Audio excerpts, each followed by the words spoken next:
This channel does not promote any violent, harmful, or illegal activities. All content provided by this channel is meant for an educational purpose only. পার্থর বিধানসভা এলাকায় শোভনের নামে poster.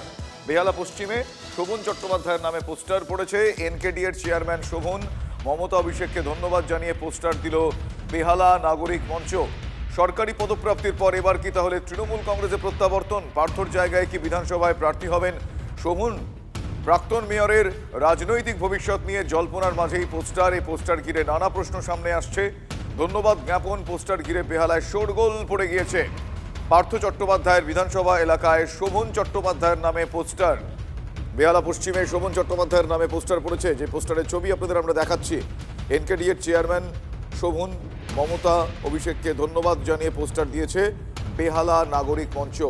সরকারি পদপ্রাপ্তির পর এবার তাহলে কি তৃণমূল কংগ্রেসে তার প্রত্যাবর্তন? পার্থর জায়গায় কি তাহলে বিধানসভায় প্রার্থী হতে পারেন শোভন চট্টোপাধ্যায়? প্রাক্তন মেয়রের রাজনৈতিক ভবিষ্যৎ নিয়ে জল্পনার মাঝে পোস্টার। ধন্যবাদ জ্ঞাপন পোস্টার ঘিরে বেহালায় শোরগোল পড়ে গিয়েছে। এনকেডি এর চেয়ারম্যান হওয়ার পরেই শোভন চট্টোপাধ্যায়ের সমর্থনে বেহালা পশ্চিমে ব্যানার, যেমনটা দেখা যাচ্ছে বেহালা অজন্তা সিনেমা হলের পাশেই শোভন চট্টোপাধ্যায়ের সমর্থনে পোস্টার পড়েছে এবং সেখানে লেখা রয়েছে জয় বাংলা, ধন্যবাদ মমতা বন্দ্যোপাধ্যায় এবং অভিষেক বন্দ্যোপাধ্যায়। নিচে লেখা রয়েছে এনকেডি এর চেয়ারম্যান হলেন শোভন চট্টোপাধ্যায়, নিচে বেহালা নাগরিক মঞ্চ। অর্থাৎ এনকেডি এর চেয়ারম্যান হওয়ার পরেই কিন্তু শোভন চট্টোপাধ্যায়ের সমর্থনে বেহালা পশ্চিমে পোস্টার ফেললেন শোভন সমর্থকেরা। বেহালা থেকে ক্যামেরায় কল্যাণের সঙ্গে সৌভিক সরকার, TV9 বাংলা। আমার সহকর্মী সৌভিক সেই ছবি তুলে ধরছিলেন, আপনারা দেখলেন। এই পোস্টারের ছবিটা আমরা দেখাচ্ছি, ধন্যবাদ জ্ঞাপন পোস্টার। বেহালা ফোরাম, বেহালা নাগরিক মঞ্চ তাদের তরফ থেকে এই পোস্টার। শোভন চট্টোপাধ্যায়কে ধন্যবাদ জানিয়ে কৃতজ্ঞতা জ্ঞাপন। শোভন চট্টোপাধ্যায়কে ধন্যবাদ জানিয়ে সেখানে মমতা বন্দ্যোপাধ্যায়কে, অভিষেক বন্দ্যোপাধ্যায়কে ধন্যবাদ জ্ঞাপন করে এই পোস্টার পড়েছে বেহালা পশ্চিম বিধানসভা এলাকায়। এই মুহূর্তে তৃণমূল মুখপাত্র অরূপ চক্রবর্তী আমাদের সঙ্গে টেলিফোন লাইনে রয়েছেন। অরূপবাবু, আপনার কাছ থেকে জানতে চাইবো যে এই পোস্টার এই মুহূর্তে একটা প্রশ্নকে খানিক উস্কে দিয়েছে। সে প্রশ্নটা হলো, তো বেহালা পশ্চিমে তাহলে কি শোভন চট্টোপাধ্যায় প্রার্থী হলেও হতে পারেন? যদিও এটা সম্ভাবনা, কিন্তু এই পোস্টার ধন্যবাদ জ্ঞাপন বিশেষ করে এই এলাকায় বেহালা পশ্চিম আপনি কিভাবে দেখছেন? না, এটা অত্যন্ত স্বাভাবিক। প্রথম কথা, প্রার্থী কে কোথায় হবেন সেই বিষয়ে সিদ্ধান্ত নেবেন এক এবং একমাত্র মমতা বন্দ্যোপাধ্যায় আর অভিষেক বন্দ্যোপাধ্যায়। কিন্তু বেহালা পশ্চিম বলে যেটা আপনাকে দেখাচ্ছেন, আদতে সেটি হচ্ছে 130 নম্বর এবং 131 নম্বর ওয়ার্ডের ঘটনা। এবং ঘটনাচক্রে এই 131 নম্বর ওয়ার্ডেই শোভন চট্টোপাধ্যায়ের আদি বাড়ি, বেহালা পর্ণশ্রীর পাশে। এবং এই ওয়ার্ড থেকেই তিনি দীর্ঘদিন কাউন্সিলর হয়েছেন, মেয়র হয়েছেন। এখান থেকে তিনি বড় চেয়ারম্যান হয়েছেন। তার ফলে দীর্ঘ তার 40-45 বছরের জনপ্রতিনিধি জীবনে একটা বিরাট অংশ জুড়ে এই 130-131 নম্বর ওয়ার্ডের একটা ভূমিকা রয়েছে। এবং এখানকার মানুষের সাথে শোভনদার একটা ব্যক্তিগত আত্মিক সম্পর্ক রয়েছে। তার মধ্যে অনেক শুভানুধ্যায়ীও রয়েছে। তাদের মধ্যে কেউ হয়তো ব্যক্তিগত পক্ষ থেকে আবেগের বশে, উৎসাহের বশে লাগিয়ে থাকতে পারে, কিন্তু বিধানসভায় কে কোথায় প্রার্থী হবেন সেটা একেবারেই মমতাদি এবং অভিষেক বন্দ্যোপাধ্যায়ের সিদ্ধান্ত। তবে হ্যাঁ, শোভন চট্টোপাধ্যায়ের মতো একজন দক্ষ প্রশাসক তিনি যখন আবার কর্মজগতে ফিরে আসছেন, সেটা নিশ্চিতভাবে এই সমর্থক যারা রয়েছেন তাদের মধ্যে একটা উদ্দীপনা তৈরি করেছে বটে। অনেক ধন্যবাদ অরূপবাবু আপনার প্রতিক্রিয়ার জন্য। তৃণমূল মুখপাত্র অরূপ চক্রবর্তীর সঙ্গে আমরা কথা বলছিলাম। তিনি এই পোস্টারকে খুব স্বাভাবিক ধন্যবাদ জ্ঞাপন পোস্টার বলেই দেখছেন, কিন্তু এই পোস্টার যে প্রশ্ন উস্কে দিয়েছে যে বেহালা পশ্চিমে প্রার্থী হলেও হতে পারেন কি শোভন চট্টোপাধ্যায়, এই মুহূর্তে সেটা তারা যেটা বলছেন যে এই মুহূর্তে সেই বিষয়ে কোনো মন্তব্য করা অমূলক। তার কারণ যা সিদ্ধান্ত নেওয়ার তৃণমূল সুপ্রিমোই নেবেন, তারা তাই বলছেন। কিন্তু পার্থ চট্টোপাধ্যায় বিধানসভা এলাকায় শোভন চট্টোপাধ্যায় নামে পোস্টার, যে পোস্টার ঘিরে একটু জল্পনা তো উস্কে দিয়েছে এই পরিস্থিতি। বেহালা পশ্চিমে শোভন চট্টোপাধ্যায় নামে যে পোস্টার পড়েছে, সেই পোস্টারের ছবি আপনাদের আমরা দেখাচ্ছি। এনকেডি এর চেয়ারম্যান হয়েছেন শোভন চট্টোপাধ্যায়, ফলে তাঁকে, মমতা বন্দ্যোপাধ্যায়কে এবং অভিষেক বন্দ্যোপাধ্যায়কে ধন্যবাদ জানিয়ে এই পোস্টার পড়েছে বেহালা নাগরিক মঞ্চ, বেহালা ফোরাম। আপনারা দেখছেন সেই ছবি। সরকারি পদপ্রাপ্তির পর এবার কি তৃণমূলে তার প্রত্যাবর্তন? তৃণমূলে তার এই মুহূর্তে আরও একটু রাজনৈতিক প্রত্যাবর্তন হবে কিনা সেই নিয়ে একটা জল্পনা উস্কে দিয়েছে পরিস্থিতি। প্রার্থীর জায়গা আদৌ তিনি বিধানসভা নির্বাচনে প্রার্থী হবেন কিনা সেই প্রশ্নটাও এই মুহূর্তে উস্কে দিয়েছে পরিস্থিতি। প্রাক্তন মেয়রের রাজনৈতিক ভবিষ্যৎ নিয়ে জল্পনার মাঝেই পোস্টার পড়েছে। ধন্যবাদ জ্ঞাপন পোস্টার ঘিরে বেহালায় শোরগোল পড়ে গিয়েছে ঠিকই, কিন্তু এই যে এলাকায় পোস্টার পড়েছে 130 এবং 131 নম্বর ওয়ার্ড, সেখানে শোভন চট্টোপাধ্যায়ের এলাকা। তিনি দীর্ঘদিন সেখানে কাউন্সিলর ছিলেন। তার রাজনৈতিক জীবনের অত্যন্ত গুরুত্বপূর্ণ এই অঞ্চল, সেই অঞ্চলে তার বাড়ি। ফলে এই বিষয়ে এই পোস্টারকে খুব স্বাভাবিকভাবেই তারা দেখছেন।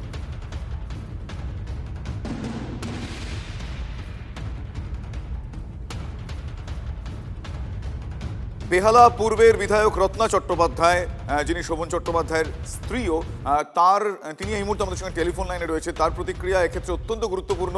রত্নাদেবী, আমি আপনার কাছ থেকে জানতে চাইবো, এই পোস্টার কৃতজ্ঞতা জ্ঞাপন ঠিকই, কিন্তু বেশ কিছু রাজনৈতিক প্রশ্ন এই মুহূর্তে এই পোস্টারকে কেন্দ্র করে উঠছে।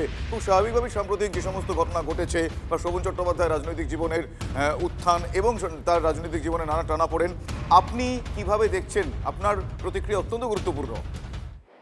দেখুন, একটা কথা বলি, যেটা হলো যে শোভন চ্যাটার্জি এনকে দিয়ে চেয়ারম্যান হয়েছে, এখনো পর্যন্ত পুরোপুরি তৃণমূলে এসে তৃণমূলের কাজ শুরু করে দিয়েছেন, কর্মীরা অত্যন্ত উচ্ছ্বসিত, এরকম ব্যাপার এখনো বেহালায় দেখা যায়নি।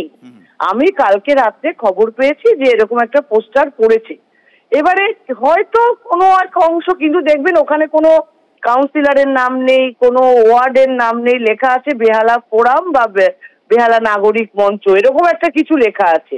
তো কারা করেছে না করেছে সেটা আমি খুব একটা পরিষ্কার করে বলতে পারবো না।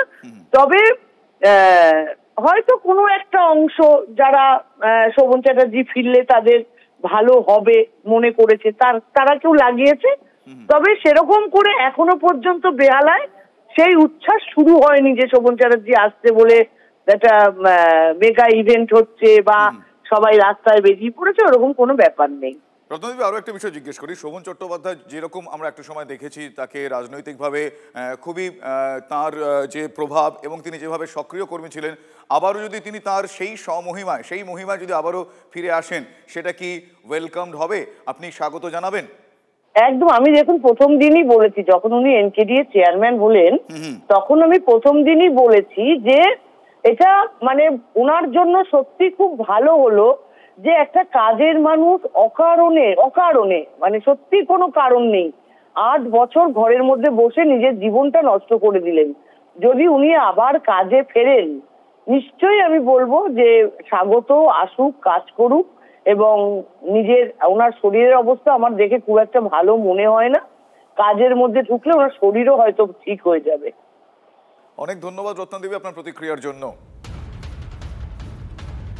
এই মুহূর্তে টেলিফোন লাইনে আমার সঙ্গে রয়েছেন সজল ঘোষ, বিজেপি নেতা।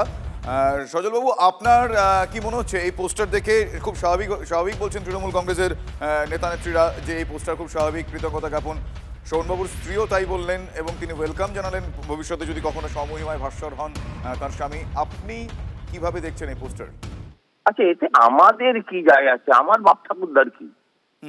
আমাদের কিছু থাকা ব্যাপার না। যদি ওনার ওয়েলকাম জানানোর ইচ্ছে থাকে উনি ফুলের মালা নিয়ে চলে যান, চন্দন পরিয়ে আনুন, আমাদের কি যায় আছে? উনি বলেছেন যে মানুষ এখনো রাস্তায় নামেনি। শোভন বাবু ক্ষমতায় এলে পরে রাজনৈতিক ভাবে রাস্তায় কে আসবে, আলটিমেটলি রাস্তায় কে নামবে সেটা আমার জানা নেই। উনি ওয়েলকাম করেছেন, ওনার ব্যাপার, উনি করবেন। তাতে তৃণমূলে কে প্রার্থী হবে না হবে এটা নিয়ে আমাদের কি যায় আছে? আমাদের কিচ্ছু যায় আছে না। আমি আবারও বললাম, দেখুন, উনি স্বাগত জানাচ্ছেন, উনি স্বাগত জানান, আমাদের স্বাগতও জানানোর কিছু নেই, বিদায় জানানোরও কিছু নেই। আমি শুধু এইটুকু বুঝলাম যে এটা আলটিমেটলি শোভন বাবুর জয়ের থেকে এটা বৈশাখীদির জয় বেশি। আমি যেটা বুঝেছি এটা বৈশাখীদির জয়। বৈশাখীদির করেসপন্ডেন্সে বৈশাখীদির মানে এতে ওই ইয়ারে পুরো ব্যাপারটা এই জায়গায় দাঁড়িয়েছে, এটা বৈশাখীদির জয়। ধন্যবাদ সজলবাবু আপনার প্রতিক্রিয়ার জন্য। এনকেডিএর চেয়ারম্যান হওয়ার পর শোভন চট্টোপাধ্যায় কি বলেছিলাম আমি পিসিআরকে বলবো একবার দর্শকদের জন্য চালাতে। সক্রিয় রাজনীতিতে কবে ফিরছেন? হাতে ফ্ল্যাগ নেই, মিটিং মিছিলে হয়তো দেখতে পাননি, তাই সক্রিয় নিষ্ক্রিয় এই কথাটা এসছে। কিন্তু আমি জানি আমার কতটা সক্রিয়তা ছিল, আমার কতটুকুনি নিষ্ক্রিয়তা ছিল। আমার জীবনে যে ব্লান্ডার অন্য রাজনৈতিক দল ভারতীয় জনতা পার্টিতে যে জয়েন করাটা, সেটা আমার হিমালয়ান ব্লান্ডার, যত ভুল যে অন্যায়, সেটার জন্য আমি আগেই আমার ভুল স্বীকার করেছি, ক্ষমা চেয়েছি। এরপর যদি আপনাকে বিধানসভায় দলের হয়ে টিকিট দেয়, তাহলে আপনি প্রস্তুত, আপনি নেবেন, এবং আপনি কি আপনার পুরনো জায়গা থেকে দাঁড়াবেন না অন্য কোনো? ভাবছ বসে চলবে কিসে, তুমি ভাববার কে? ভাববার যিনি ভাবছেন তিনি, তুমি ভাবো তাকে, যে মাথার উপর বসে রয়েছে। তাই আমাদের বুঝতে হবে যে তিনি যা করছেন সেটা করা আমার কাজ নয়, তিনি যা বলছেন সেটা এবং তার দৃষ্টিভঙ্গিকে ইমপ্লিমেন্ট করা, সেটাকে আমি নিজেকে সেইখানে নিবদ্ধ রাখলে আমি মনে করি সেটাই যথেষ্ট হবে।